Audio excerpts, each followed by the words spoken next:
What's up, everyone? Mr. NoobTube Gamer. Today we're playing Call of Duty 4 in 2022. 15 years after the game's release in 2007. We're going to see how the game holds up after all this time. We're playing on PC because, unfortunately, the console versions on the PS3 and 360 are very dead. The game got really dead once MWR came out because now all the console players are playing MWR, but the PC players decide to stick with the original. And if you play MWR on PC, you'll find that nobody's playing online. All the PC players are playing the original COD 4, all the console players are playing MWR. So just keep that in mind if you're interested in playing this game in 2022.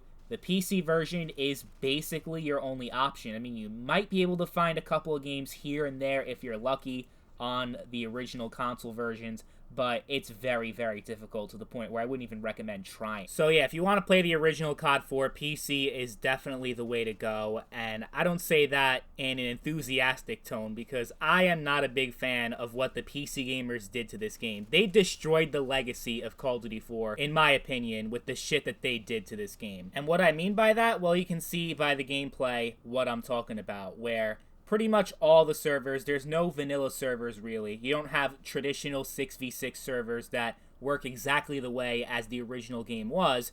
You have all these custom servers that have a bunch of bullshit in it, like, for example, 15-minute time limit, where the game only ends when that time limit goes away. So you have a lot of games like this one that just get redundant. Like, they're just going on and on and on and on and on because there's no score limit. And it just feels like a huge fucking waste of time. Because at some point, I'm just like, okay, can we move on already to the next map, to the next game, please? The other issue I have, and this is the big one, is the player count. In this particular match, we had 22 players. 22. That's even more than Ground War, which is 18 players. Now, admittedly, this all comes down to personal preference. I know there are a lot of people that like it when it's just crazy all over the place. You have so many players going on at once, shooting each other, and people like that fast-paced environment. Like, I know a lot of people back in the day in Modern Warfare 2 that only played Ground War, never played 6v6, ever. So if you're one of those people, you're not going to have an issue with this at all. But me personally, I cherish the traditional 6v6 COD experience. That's what I come to expect from every Call of Duty game, old and new, because I'm the type of player that likes Call of Duty for its fast-paced action, but when you go above 12 players, it gets a little bit too ridiculous. I think 6v6 was the perfect balance between fast-paced action and also having a little bit of breathing room, but with all these players on at once, you're engaging in a gunfight every 5 seconds at least. Of course, some maps are better or worse than others when it comes to the high player count, like Broadcast, for example. I think that was the map that I played for my Call of Duty 4 in 2021 video, and in that particular map, it's a nice big-ass map. It was one of the DLC maps in COD 4, if you don't remember, and it actually played very well with 18 players, 20 players, whatever I had going on last year. But the majority of maps in this game, like Vacant, which is what I'm playing in this gameplay, Crash, Showdown, Kill House, Bog, most of the maps in Call of Duty 4 play like absolute shit when you have these ridiculous player numbers, like 22 players, and it even goes higher than that sometimes. Sometimes you have 30 players,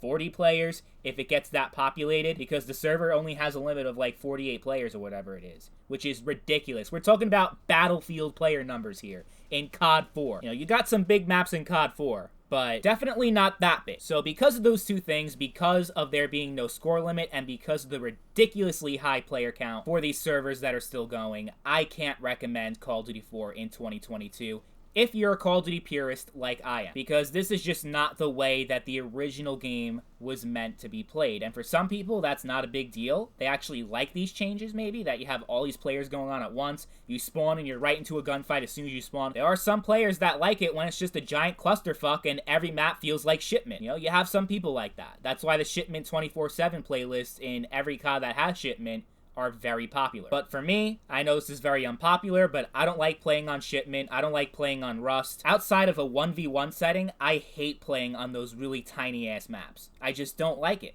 I like having a little bit of breathing room to just do my thing, play at my own pace. Because what happens here is, these maps were not designed to hold so many players. The spawn logic is just off the fucking wall. Like, oh my god, I'm fucking spawning in and getting right into a gunfight and getting shot before I have the chance to even react. It's bullshit, and it's not fun at all. So thank you to the PC community for killing Call of Duty 4. Thankfully, MWR still exists because that is definitely a much better experience than this bullshit. even though MWR has its own issues that I will talk about once I make my MWR video for 2022. But despite all the problems that MWR has, it's a whole lot better than this motherfucking shit. It's like playing Shipment 24/7 and having no other option. That's basically what this is. Well, you do have other options. You have hardcore servers, crouch-only servers. Just, it's even worse than this shit that I have to put up with. Oh my god, I can't even imagine how anyone can actually enjoy playing on those servers. Those are even worse than this. But I guess to each their own. You might have a different perspective on what makes a Call of Duty game fun. Therefore, you might actually enjoy Call of Duty 4 in 2022. I really wish that I could. I really do, because I love the original game in its original form. It certainly wasn't perfect with Juggernaut and stopping power and a lot of the unbalanced shit that COD 4 had. It certainly wasn't a perfect game, but for its time, it was absolutely groundbreaking. Redefined the FPS genre as we know it. So it definitely holds a very important place in history, but because of what the PC gamers have decided to do with this game, it can't be appreciated too much in modern times. But those are my thoughts. Let me know what you guys think about Call of Duty 4 in 2022. Do you still play it these days? 15 years later, are you still into it? Let me know in the comments down below. As always, thank you all for watching, and I'll catch you guys later. Peace.